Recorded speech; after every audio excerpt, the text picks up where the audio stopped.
BR Ambedkar ಬದಲು BR Ambedkar ಅಂದ್ರು ದಲಿತ ಸಮುದಾಯದ ಬಗ್ಗೆಯೂ ಅವಹೇಳನ ಮಾತುಗಳು ನಡೆದಿವೆ. ಬೆಂಗಳೂರಿನ ಪ್ರತಿಷ್ಠಿತ ಮಹಾವೀರ್ ಜೈನ್ ಕಾಲೇಜಿನಲ್ಲಿ ಈ ಒಂದು ಘಟನೆ ನಡೆದಿದೆ.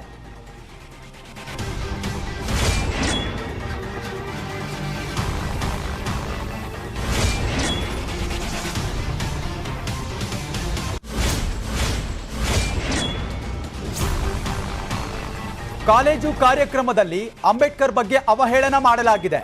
ವಿಡಿಯೋ ಆಧರಿಸಿ ಸಮಾಜ ಕಲ್ಯಾಣ ಇಲಾಖೆ ಅಧಿಕಾರಿಗಳಿಂದ ದೂರನ್ನ ಕೊಡಲಾಗಿದೆ. ಜೈನ್ ಕಾಲೇಜು ಡೀನ್, ಪ್ರಿನ್ಸಿಪಾಲ್ ಸೇರಿ 6 ಜನರ ಮೇಲೆ ಎಫ್ಐಆರ್ ದಾಖಲಾಗಿದೆ.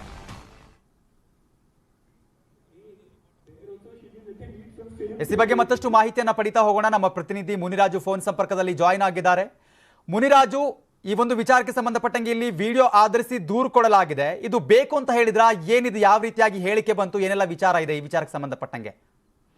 ಚೇತನ್, ಏನು ಬೆಂಗಳೂರಿನಲ್ಲಿ ಒಂದು ಅಂಬೇಡ್ಕರ್ ಅವರು ಕುರಿತಂತೆ ಒಂದು ಅವಹೇಳನಕಾರಿ ಒಂದು ವಿಡಿಯೋ ಇರುವಂತದ್ದು, ಮತ್ತೆ ಒಂದು ಕಾರ್ಯಕ್ರಮದಲ್ಲಿ ಆ ರೀತಿಯಾಗಿ ಒಂದು ಅವಹೇಳನವನ್ನು ಮಾಡಿರುವಂತದ್ದು. ಮತ್ತೆ ಅದಕ್ಕೆ ಸಂಬಂಧಪಟ್ಟಂತೆ ಈಗ ಒಂದು ಸಿದ್ದಾಪುರ ಪೊಲೀಸ್ ಠಾಣೆಯಲ್ಲಿ ಒಂದು ಎಫ್ಐಆರ್ ಅನ್ನು ಸಹ ಪೊಲೀಸರು ದಾಖಲು ಮಾಡಿದ್ದಾರೆ.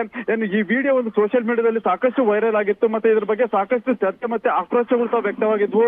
ಈ ಸಂಬಂಧಪಟ್ಟಂತೆ ಒಂದು ಬೆಂಗಳೂರು ದಕ್ಷಿಣ ವಿಭಾಗದ ಒಂದು ಸಮಾಜ ಕಲ್ಯಾಣ ಇಲಾಖೆ ಅಧಿಕಾರಿಗಳೀಗ ಒಂದು ಸಿದ್ದಾಪುರ ಪೊಲೀಸ್ ಠಾಣೆಗೆ ಭೇಟಿ ಕೊಟ್ಟು ಅಲ್ಲಿ ಒಂದು ದೂರನ್ನ ದಾಖಲು ಮಾಡಿದರೆ ಏನು ಅಂಬೇಡ್ಕರ್ ಮತ್ತೆ ಹಾಗೂ ಏನು SC ಜಾತಿ ಬಗ್ಗೆ ಒಂದು ಅವಹೇಳನಕಾರಿಯಾಗಿ ಒಂದು ಕಾರ್ಯಕ್ರಮವನ್ನು ಮಾಡಿದರೆ ಇದಕ್ಕೆ ಸಂಬಂಧಪಟ್ಟಂತೆ ಸಾಕಷ್ಟು ವಿಡಿಯೋ ಇದು ವೈರಲ್ ಆಗ್ತಾ ಇದೆ ಅಂತ ಹೇಳಿ ಒಂದು ದೂರನ್ನ ದಾಖಲು ಮಾಡ್ತಾರೆ.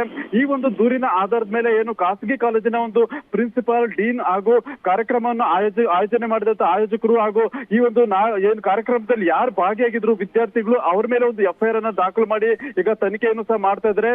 ಮತ್ತೆ ಈಗಾಗಲೇ 6 ಜನರ ವಿರುದ್ಧ ಎಫ್ಐಆರ್ ಅನ್ನ ಪೊಲೀಸರು ದಾಖಲು ಮಾಡಿದ್ದು. ಅದು SC ಆಕ್ಟ್ ಮತ್ತೆ IPC 153 ಮತ್ತೆ 295 ಅಡಿಯಲ್ಲಿ ಕೇಸನ್ನು ದಾಖಲು ಮಾಡಿಕೊಂಡು ಈಗ ತನಿಖೆಯನ್ನು ಸಹ ಮಾಡ್ತಾ ಇದ್ದಾರೆ. ಬಹುಶಃ ಇದು ಯಾವ ಏನು ಕಾರ್ಯಕ್ರಮವನ್ನ ಯಾವ ಉದ್ದೇಶಕ್ಕಾಗಿ ಏರ್ಪಾಡು ಮಾಡಿದ್ರು, ಮತ್ತೆ ಆ ಒಂದು ಕಾರ್ಯಕ್ರಮದಲ್ಲಿ ಅಂಬೇಡ್ಕರ್ ಮತ್ತೆ ಬೇರೆ ಒಂದು ಜಾತಿಗಳ ವಿರುದ್ಧವಾಗಿ ಯಾಕೆ ಈ ರೀತಿ ಒಂದು ಪ್ರೋಗ್ರಾಮ್ ಅನ್ನ ಆಯೋಜನೆ ಮಾಡಿದ್ದು, ಉದ್ದೇಶ ಪೂರ್ವಕವಾಗಿ ಮಾಡಿದ್ರು ಅಥವಾ ಬೇರೆ ಯಾವ ಒಂದು ಸಂದರ್ಭದಲ್ಲಿ ಇದನ್ನ ಪ್ರಸಾರ ಮಾಡಿದ್ರು ಅನ್ನೋದ್ರ ಬಗ್ಗೆ ತನಿಖೆಯನ್ನ ಮಾಡ್ತಾ ಇದ್ದಾರೆ. ಮುನಿರಾಜು, ಈಗ 6 ಜನರ ಮೇಲೆ ಎಫ್ಐಆರ್ ಆಗಿದೆ, ಅವರೆಲ್ಲರೂ ಕೂಡ ಅರೆಸ್ಟ್ ಆಗಿದ್ದಾರೆ. ತನಿಖೆ ಮುಂದುವರಿತಾ ಇದೆಯಾ? ತನಿಖೆಯಲ್ಲಿ ಏನೆಲ್ಲ ವಿಚಾರಗಳು ಬಾಯ್ಬಿಟ್ಟಿದ್ದಾರೆ ಅಂತ? ಚೇತನ್, ಈಗ ಪೊಲೀಸರು ಎಫ್ಐಆರ್ ಅನ್ನ ದಾಖಲು ಮಾಡ್ಕೊಂಡಿದ್ದಾರೆ. ಯಾಕಂದ್ರೆ ವಿಡಿಯೋ ಸಾಕಷ್ಟು ಒಂದು ಸೋಷಿಯಲ್ ಮೀಡಿಯಾದಲ್ಲಿ ವೈರಲ್ ಆಗಿ ಒಂದು ಆಕ್ರೋಶಗಳು ವ್ಯಕ್ತವಾಗ್ತಿದೆ. ಮತ್ತೆ ಅಧಿಕಾರಿಗಳು ಸಹ ಇದ್ರ ಬಗ್ಗೆ ಒಂದು ಕಠಿಣ ಕ್ರಮಗಳನ್ನು ಕೈಗೊಳ್ಳಬೇಕು ಅಂತ ಹೇಳಿ ಬೇರೆ ಬೇರೆ ಇಲಾಖೆಯಿಂದ ಮತ್ತೆ ಸಾರ್ವಜನಿಕ ವಲಯದಿಂದ ಒಂದು ಪೊಲೀಸ್ ಕಮಿಷನರ್ ಮತ್ತೆ ಪೊಲೀಸ್ ಇಲಾಖೆಗೆ ಒಂದು ಡಿಮ್ಯಾಂಡ್ ಮಾಡ್ತಾ ಇರೋದ್ರಿಂದ ಈಗ ಕೂಡಲೇ ಪೊಲೀಸ್ ಇಲಾಖೆ ಅಧಿಕಾರಿಗಳು ಆ ಒಂದು ದೃಶ್ಯಗಳನ್ನ ಪರಿಗಣಿಸಿ ಮತ್ತೆ ಅದನ್ನ ಕೂಲಂಕುಷವಾಗಿ ಪರಿಶೀಲನೆ ನಡೆಸಿ ಈಗ ಎಫ್ಐಆರ್ ಅನ್ನ ದಾಖಲು ಮಾಡಿದರೆ ಈಗ ಮುಂದೆ ಅವರಿಗೆ ಒಂದು ನೋಟಿಸ್ ಅನ್ನ ಕೊಟ್ಟು ಒಂದು ವಿಚಾರಣೆ ಮಾಡುತ್ತದೆ. ಮತ್ತೆ ಆ ಒಂದು ವಿಡಿಯೋ ಕಾರ್ಯಕ್ರಮ ಏನಿತ್ತು ಮತ್ತೆ ಆ ಒಂದು ವಿಡಿಯೋ ಪ್ರಸಾರ ಏನಿದೆ ಅದ್ರ ಬಗ್ಗೆ ಯಾವ ಒಂದು ತನಿಖೆಯನ್ನ ನಡೆಸಿ ನಂತರ ಮುಂದಿನ ಒಂದು ಕ್ರಮವನ್ನ ಕೈಗೊಳ್ತಾರೆ. Chetan, okay, thank you Muniraju ನಿಮ್ಮೆಲ್ಲ ಅಪ್ಡೇಟ್ಸ್ಗಾಗಿ.